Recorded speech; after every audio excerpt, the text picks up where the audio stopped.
Hello friends, সবাইকে welcome জানাই নতুন একটি ভিডিওতে। এই মুহূর্তে যে আপডেটটির দিকে আমরা নজর রাখবো সেটি হচ্ছে, আমরা জানি মাদ্রাসা সার্ভিস কমিশনের গ্রুপ ডির যে ফর্ম ফিল আপ বা ডকুমেন্টস আপলোড তার প্রসেস ইতিমধ্যে শুরু করে দিয়েছে মাদ্রাসা সার্ভিস কমিশন, এবং তার নোটিফিকেশন সমস্ত বিস্তারিত একটি পোর্টাল তারা আপডেট করেছে।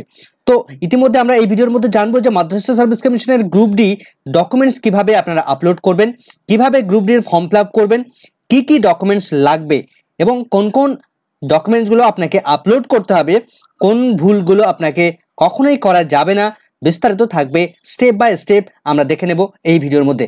তো প্রথমেই আমরা মাদ্রাসা সার্ভিস কমিশনের অফিসিয়াল ওয়েবসাইটে চলে এসেছি, wbmsc.com। এই অফিসিয়াল ওয়েবসাইটে আপনারা ক্লিক করলে পেয়ে যাবেন। তো সবার আগে ফর্ম ফিল আপ করার আগে আমরা প্রত্যেকে নিজেদের নামগুলো একবার দেখে নিয়েছি অবশ্যই। তো আপনারা যারা এখনও নিজের নাম খুঁজে পাননি বা নিজের নাম দেখতে চান, তারা অবশ্যই এই যে অফিসিয়াল ওয়েবসাইটের মধ্যে একদম দেখুন 1 আগস্ট 2024 তারিখের দেখুন first SLST group D district wise list of candidates, এই লিঙ্কে ক্লিক করে দিলে একটা পিডিএফ খুলে যাবে। এই পিডিএফ এর মধ্যে আপনি আপনার নাম সার্চ করলে আপনি অবশ্যই পেয়ে যাবেন। এখানে ডিস্ট্রিক্ট ওয়াইজ রয়েছে নাম। তো প্রথমেই বাঁকুড়া জেলা রয়েছে, অ্যালফাবেটিক্যালি ডিস্ট্রিক্টগুলো পরপর রয়েছে নিচে নিচে।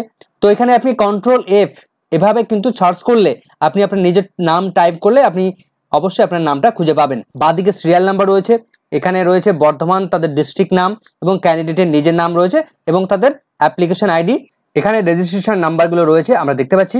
তো টোটাল আমরা দেখতে পাচ্ছি যে 98,555 জনের নাম ইতিমধ্যেই কিন্তু প্রকাশিত হয়েছে। তো আমরা সরাসরি চলে যাব কিভাবে আমরা এই ফর্ম ফিল আপ করবো বা ডকুমেন্টস আপলোড করব। তো এই যে অফিসিয়াল ওয়েবসাইটে দেখুন 2 আগস্ট 2024 তারিখে একটি লিঙ্ক তারা প্রোভাইড করেছে, first SLST group D update portal. এখানে নতুন একটা লিঙ্ক প্রোভাইড করা হয়েছে, এই লিঙ্কে আমরা ক্লিক করে দিলাম। ক্লিক করে দিলে একটা নতুন একটা সাইট খুলে গেল, মানে নতুন একটা উইন্ডো খুলে গেল। তো এই উইন্ডোর একদম বাদিকে কতগুলো ইনস্ট্রাকশন দেওয়া আছে, আপনারা সময় পেলে পড়ে নেবেন অবশ্যই, বা ভিডিওটা পজ করে আপনারা পড়ে নিতে পারেন। তো ফর্ম ফিল আপ করার আগে আপনাকে কোন কোন জিনিসগুলো রেডি রাখতে হবে, এখানে রয়েছে ইমেল আইডি আপনাকে রেডি রাখতে হবে, মোবাইল নাম্বার সবারই রয়েছে, WhatsApp number active WhatsApp number থাকবে, আধার নাম্বার আপনাকে অ্যাক্টিভ রাখতে হবে, আধার নাম্বার লাগবে, তার পাশাপাশি প্রেজেন্ট অ্যাড্রেস ফর কমিউনিকেশন এবং আপডেট আধার ইন জেপিজি বা জেপিইজি ফরম্যাটে আপনাকে আধার আপলোড করতে হবে। শুধুমাত্র একটি ডকুমেন্টস আপলোড করতে হবে, সেটা হচ্ছে আধারের ফটোকপি, বা সেটিকে দুটি ফরম্যাট বা জেপিজি বা জেপিইজি এই ফরম্যাট রেডি করে নিতে হবে এবং মাথায় রাখতে হবে সেটা যেন অবশ্যই 500 কেবির মধ্যে থাকে। 500 কেবির বেশি হয়ে গেলে সেটা কিন্তু আপলোড হবে না। এবার আমরা লগ ইন করবো। এখানে আপনার রেজিস্ট্রেশন নাম্বার দিয়ে ইনপুট করতে হবে, 10 ডিজিটের যে রেজিস্ট্রেশন নাম্বার রয়েছে, এবং আপনার ডেট অফ বার্থ, পরপর ডে মান্থ এবং ইয়ার দিয়ে লগ ইন করতে হবে। যারা রেজিস্ট্রেশন নাম্বার ভুলে গেছেন বা হারিয়ে ফেলেছেন, তারা আগের যে পিডিএফ সেখান থেকে আপনার নাম সার্চ করে সেখান থেকে কিন্তু আপনার রেজিস্ট্রেশন নাম্বারটা কালেক্ট করতে পারবেন। সেই রেজিস্ট্রেশন নাম্বার এখানে ইনপুট করে আপনার ডেট অফ বার্থ দিয়ে লগ ইন করে নেব। তো লগ ইন করার পর আমরা এখানে দেখতে পাচ্ছি যে আপনার ডিটেলসটা এখানে দেখা যাবে, যে অনলাইন আপডেশন পোর্টাল একটা যেটা খুলে গেল, সেখানে আপনার নিজের ফটো, তার সিগনেচার ডিটেলস এখানে আমরা দেখতে পাচ্ছি। তো প্রথমে এদিকে দেখতে পাচ্ছি আমরা রেজিস্ট্রেশন নাম্বার রয়েছে, তারপর আপনার ফুল নেম এখানে রয়েছে, তারপর আপনার এখানে ফাদার্স নেম রয়েছে, এখানে পোস্ট অ্যাপ্লাই, আপনি কোন পোস্টে অ্যাপ্লাই করেছেন, গ্রুপ ডি পিওন এবং জেলা রয়েছে, আর নিচের ডিটেলসটা রয়েছে যে আপনার ইমেল আইডি কি আপডেট করতে হবে। তো উপরেই রয়েছে online updation portal first SLST group D. তো আপনাকে কি কি তথ্য দিতে হচ্ছে, দেখুন ইমেল আইডি দিতে হবে প্রথমে আপনাকে। এখানে আপনার ইমেল আইডি একদম সঠিক, যেটাতে ইমেল ঢোকে আপনার, সেটা কিন্তু যথাযথভাবে ফিল আপ করতে হবে। এই ইমেল আইডিটা এখানে ফিল আপ করে দিতে হবে। এরপর এখানে মোবাইল নাম্বার দিতে হবে আপনাকে, ভ্যালিড মোবাইল নাম্বার যেটা অ্যাক্টিভ রয়েছে এমন একটি মোবাইল নাম্বার আপনাকে দিতে হবে। এবং তার ডান দিকে রয়েছে হোয়াটসঅ্যাপ নাম্বার, সেখানে হোয়াটসঅ্যাপ নাম্বারে আপনাকে ইনপুট করে দিতে হবে, একদম ভ্যালিড একটি হোয়াটসঅ্যাপ নাম্বার দিতে হবে। এবং তার ডান দিকে রয়েছে আধার নাম্বার। এরপর আপনার বাঁদিকে রয়েছে দেখুন পার্মানেন্ট অ্যাড্রেস, এখানে এটা প্রিফিল রয়েছে, এখানে আপনি এডিট করতে পারবেন না পার্মানেন্ট অ্যাড্রেসের দিকে, কিন্তু আপনার কমিউনিকেশন অ্যাড্রেসে এখানে আপনাকে টাইপ করতে হবে।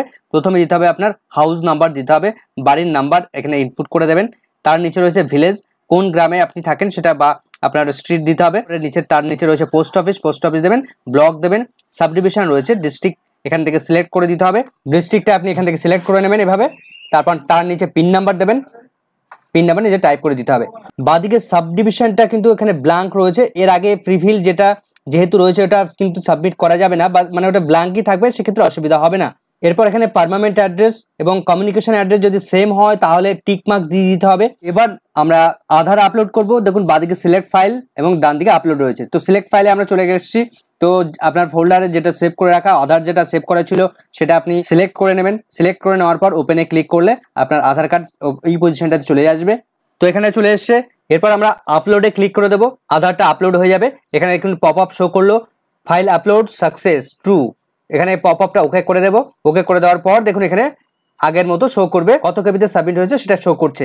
এরপর অল ডিটেলসটা আমরা ভেরিফাই করে দেখে নেব যে যথাযথভাবে ঠিকঠাক করতে পেরেছি কিনা, যথাযথভাবে ফিল আপ করেছি কিনা একবার ভেরিফাই করে দেখবেন, সমস্তটা মিলিয়ে নেবেন। পর সাবমিটে ক্লিক করতে হবে এবং ডান দিকে একটা পপ আপ সেটাকে ওকে করে দিতে হবে।